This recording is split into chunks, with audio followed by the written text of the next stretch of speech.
Allahu Akbar, Allahu Akbar, Allahu Akbar, Allahu Akbar, Allahu Akbar, Allahu Akbar, Allahu Akbar, Allahu Akbar, Allahu Akbar, Allahu Akbar kabira walhamdulillahi katsira wa subhanallahi bukratan wa asila.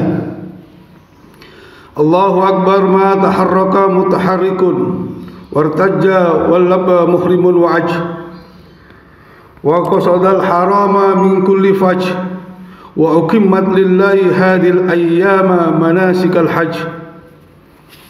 Allahu Akbar, Allahu Akbar, Allahu Akbar, subhanadil mulki wal malakut, subhanadil izzati wal jabarut, subhanadil hayyil ladzi la yamut.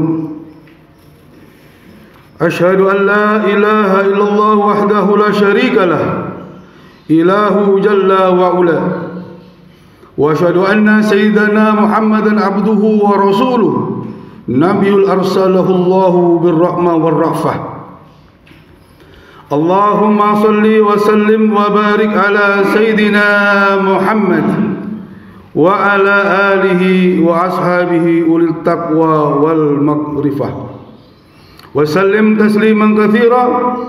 أيها الناس اتقوا الله اتقوا الله اتقوا الله حق تقاته ولا تموتن إلا وأنتم مسلمون. Hadirin jamaah salat Idul Adha rahimakumullah. Alhamdulillah summa alhamdulillah, kita mengawali ibadah Idul Adha ini dengan panjatan rasa syukur kehadirat Allah Subhanahu wa taala, dengan penuh keikhlasan dan kesadaran yang dalam akan nikmat karunia, baik itu umur, kesempatan, dan lebih-lebih kita tetap dalam keadaan iman wal Islam. Alhamdulillah summa alhamdulillah. Terhiring harapan kepada Allah Subhanahu wa taala, mudah-mudahan iman dan Islam serta amal soleh ini terus menerus terbawa oleh kita sampai kelak kita menghadap Allah Subhanahu wa taala dalam keadaan husnul khatimah, membawa iman, Islam dan amal soleh untuk bertemu dengan baginda Nabi Muhammad sallallahu alaihi wasallam. Amin ya rabbal alamin. Rasa syukur ini teriring juga untuk peningkatan takwa kita kepada Allah Subhanahu wa taala, untuk senantiasa melaksanakan apa-apa yang Allah perintahkan dan menjauhi apa-apa yang dilarang oleh Allah Subhanahu wa taala, sehingga hari-hari kita waktu berlalu, umur berkurang, bertambah keimanan, keislaman dan amal soleh kita kepada Allah Subhanahu wa taala. Amin ya rabbal alamin. Allahu Akbar, Allahu Akbar, Allahu Akbar, walillahil hamd. Hadirin jamaah salat Idul Adha rahimakumullah. Hari ini kita bersama-sama melaksanakan ibadah salat Idul Adha di belahan dunia yang lain dalam kondisi yang amat sangat terbatas karena situasi. Maka keluarga kita, saudara-saudara kita hari ini tidak dapat melaksanakan ibadah haji kecuali mereka yang bermukim di Mekah. Tentu ini kondisi yang sama-sama di luar dugaan kita. Namun kita berdoa kepada Allah Subhanahu wa taala penuh pengharapan, mudah-mudahan Allah Subhanahu wa taala segera mengangkat wabah dan musibah ini sehingga kita hidup dalam keadaan normal. Wabil khusus ibadah kita baik di rumah, di masjid, dan khususnya lagi dalam melaksanakan ibadah haji dan umroh kelak. Amin ya rabbal alamin. Hadirin jamaah salat Idul Adha rahimakumullah.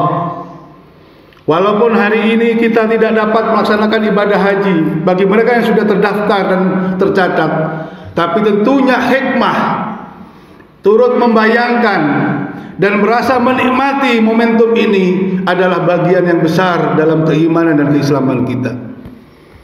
Allah Subhanahu wa taala memanggil kita, kemudian kita menjawabnya, labbaik Allahumma labbaik, labbaik la syarika lak, labbaik innal hamda wan ni'mata laka wal mulk la syarika lak. Ini satu panggilan yang agung yang nanti kita kaitkan dengan pendidikan rumah tangga dan anak-anak kita, wabil khusus dalam situasi sekarang ini yang kita orang tua, bapak dan ibu menjadi guru bagi anak-anak kita di rumah.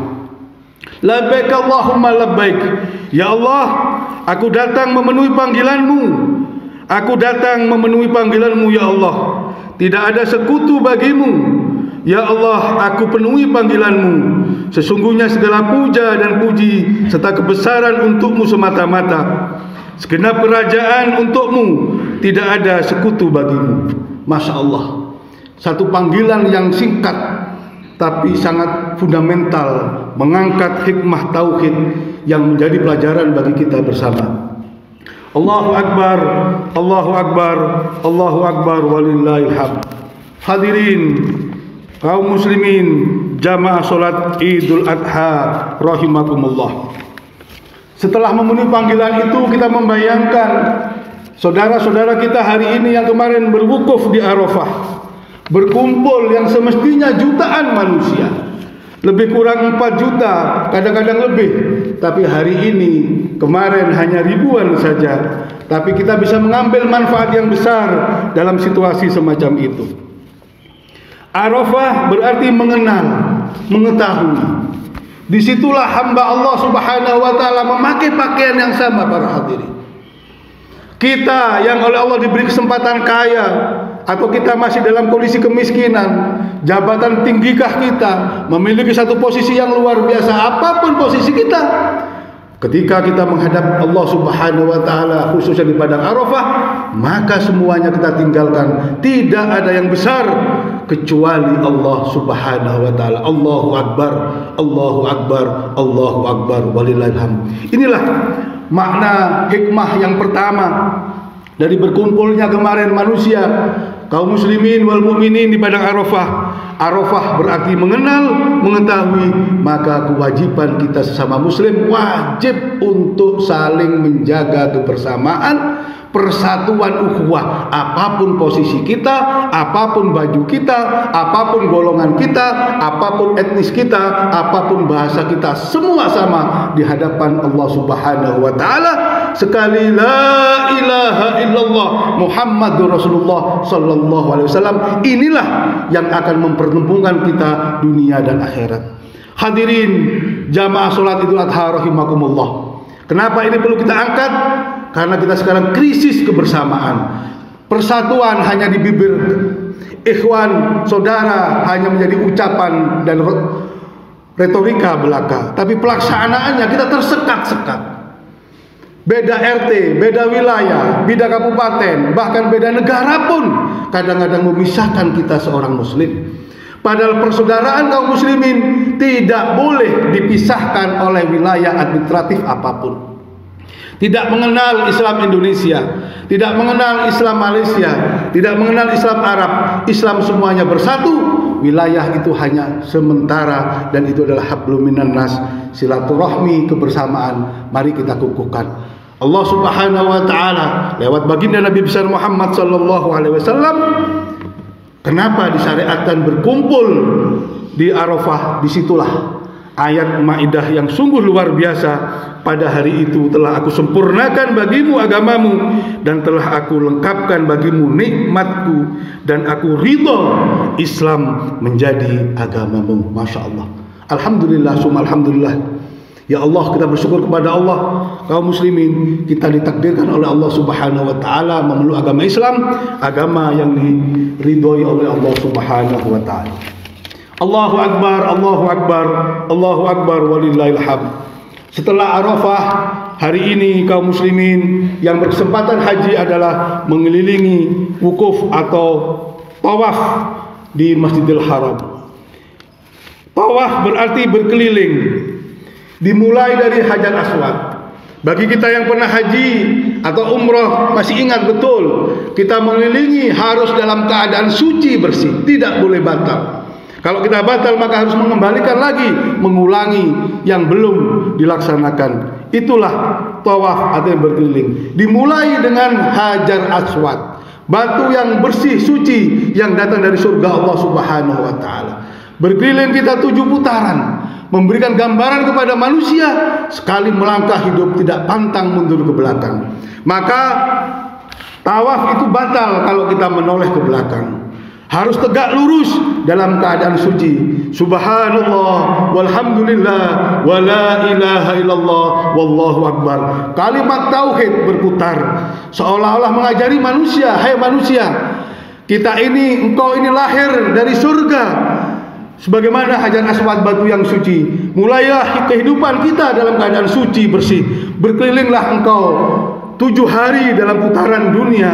Disitulah engkau akan menemui tantangan, disitulah engkau akan menemui perbedaan, disitulah engkau akan menemui ujian. Tawaf, kadang kita ditendang oleh kawan kita sendiri, kadang kita disenggol, kadang kita bertabrakan, kadang kita bersempit-sempitan, berhimpitan. Hakada dunia, begitulah dunia. Ad-dunya darul imtihan. Dunia ini adalah tempatnya masalah dan tempatnya problematika. Tidak ada kehidupan dunia yang abadi, tidak ada kesenangan yang hakiki. Kesenangan itu ada pada akhirat kelak. Amin ya rabbal alamin. Kemudian berakhir pula di Hajar Aswad memberikan satu pelajaran bahwa kelak hidup ini harus berakhir di surganya Allah Subhanahu wa taala. Baitullah adalah gambaran ketauhidan. Sekali la ilaha illallah, terus apapun kondisinya, fisik boleh sakit, fisik boleh berbenturan, kondisi dunia naik turun, tapi kondisi jiwa harus tetap mantap tauhid. Sekali la ilaha illallah Muhammad Rasulullah kita bawa sampai mati. Allahu akbar, Allahu akbar, Allahu akbar walillahil hamd. Selanjutnya sa'i para hadirin. Sa'i ini artinya berusaha, berupaya. Tapi sa'i beda dengan tawaf. Tawaf harus dalam keadaan suci. Kalau sa'i boleh dalam keadaan tidak suci atau batal atau sudah tidak suci lagi.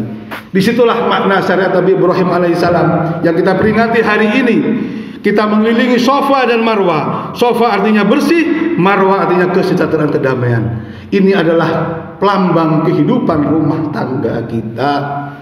Maka tidak sukses orang di luar kalau rumah tangganya berantakan. Tidak sukses orang di luar kalau hubungan suami dan istrinya, suaminya tidak membimbing dan menyayangi istrinya, sementara istrinya juga tidak taat kepada suaminya. Inilah perlambang hubungan Nabi Allah Ibrahim dan Siti Hajar yang melahirkan anak yang soleh. Anak yang soleh, Nabi Ismail lahir dari Nabi Ibrahim yang kokoh tauhidnya, yang kuat perjuangannya, dan Siti Hajar ibu rumah tangga yang taat kepada suaminya. Diceritakan dalam sebuah riwayat, tatkala Nabi Allah Ibrahim alaihissalam menerima wahyu Allah Subhanahu wa taala untuk menjalankan tugas perintah agama, sementara Nabi Ismail dalam gendongan yang sangat kecil. Lama Nabi Ibrahim ini tidak punya putra. Alangkah bahagianya, tapi perintah Allah lebih dari segalanya. Saat kenikmatan hidup di dunia ini, Allah memerintahkan, wahai Ibrahim, jalan untuk melaksanakan perintah Allah. Berat rasanya Nabi Allah Ibrahim ketika dalam kondisi di atas kendaraannya, beliau ditegur oleh istrinya, wahai ayah, wahai bapak, wahai suamiku, mau kemana? Anakmu masih kecil, kita masih sangat bahagia. Berat rasanya Nabi Allah Ibrahim. Dalam Al-Quran dikatakan Nabi Ibrahim tidak mampu menjawab. Dia menongakkan hatinya, menongakkan kepalanya di atas langit. Istri yang solehah paham tugas suami, walaupun dalam keadaan berat, karena suami mendapatkan perintah dari Allah. Maka sang istri, baiklah suamiku, kalau engkau memang laksanakan perintah Allah dalam kondisi apapun, aku siap di rumah menjaga anakmu. Mudah-mudahan Allah Subhanahu wa taala melindungimu. Inilah kemudian Nabi Allah Ismail menangis. Ismail yang kecil itu menjerit, menangis kepanasan. Di Mekah tidak ada air. Disitulah Siti Hajar seorang ibu kemudian berlari-lari, berikhtiar. Kenapa kemudian sa'i dikatakan berusaha? Maka usaha itu menjadi penting. Usaha itu berkeringat para hadirin. Usaha itu berderai dengan air mata, tapi tidak boleh dipisahkan dengan doa. Ibu yang soleh menangis dia, menggendong dia, menjerit dia, fata morgana di depannya, lari. Kalau diukur dalam sekarang lebih dari 3,5 kilometer. Coba bisa membayangkan dalam kondisi sebaca itu anak menangis, tapi itu al-harokah barokah. Kalau kita berusaha sungguh-sungguh diiringi dengan doa, maka keberkahan Allah tidak akan lepas dari manapun. Maka suatu yang tidak mungkin Hajar Aswad Zam-zam yang tidak mungkin semestinya muncul di tanah yang gersang, dengan izin Allah Subhanahu wa taala muncul, karena ini adalah ridho dan keberkahan Allah Subhanahu wa taala. Diawali dengan niat yang kuat dari Nabi Allah Ibrahim, kukuh pendirian, dan istri yang soleh yang senantiasa berusaha menjaga anak-anaknya. Hadirin kaum muslimin jamaah salat Idul Adha rahimakumullah. Allahu akbar, Allahu akbar, Allahu akbar walillahil hamd. Akhir dari khutbah ini, dari hikmah yang pertama, kita coba untuk menurunkan bagaimana kita mendidik anak-anak kita dalam rumah. Karena hari ini kita adalah guru bagi mereka. Hari ini orang tua mengeluh betul para hadirin. Pakar pendidikan, ahli pendidikan apapun, kita menyerah di rumah. Tidak mampu kita menjadi guru bagi anak-anak kita. Wahai anak-anakku, maafkan kami ayahmu ini. Wahai anak-anakku, maafkan kami ibumu ini, yang ternyata tidak mampu menjadi guru yang baik. Menyampaikan mungkin bisa, tapi kemudian menteladani kita tidak bisa. Sebagai kunci akhir dari khutbah ini para hadirin adalah uswah hasanah. Mungkin kita bicara bisa, menyampaikan bisa, tapi keteladanan kita masih harus belajar. Jadikanlah kita belajar untuk menjadi orang yang teladan, yang bisa diteladani oleh anak-anak kita. Anak-anak kita hari ini tidak cukup menerima wejangan atau omongan atau penjelasan, tapi mereka membutuhkan keteladanan. Amin ya rabbal alamin. Mudah-mudahan hari raya ini memberikan makna yang besar bagi kita orang-orang tua dan anak-anak kita, agar orang tua bisa menjadi teladan yang baik, serta anak-anak kita menjadi anak yang soleh dan solehah kelak, yang taat kepada Allah, taat kepada Rasulnya, dan taat kepada orang tuanya. Amin, amin ya rabbal alamin. Barakallahu li wa lakum fil Qur'anil azim wa nafa'ni wa iyyakum bima fihi minal ayati wa dzikril hakim wa taqabbal minni wa minkum tilawatahu innahu samii'un alim.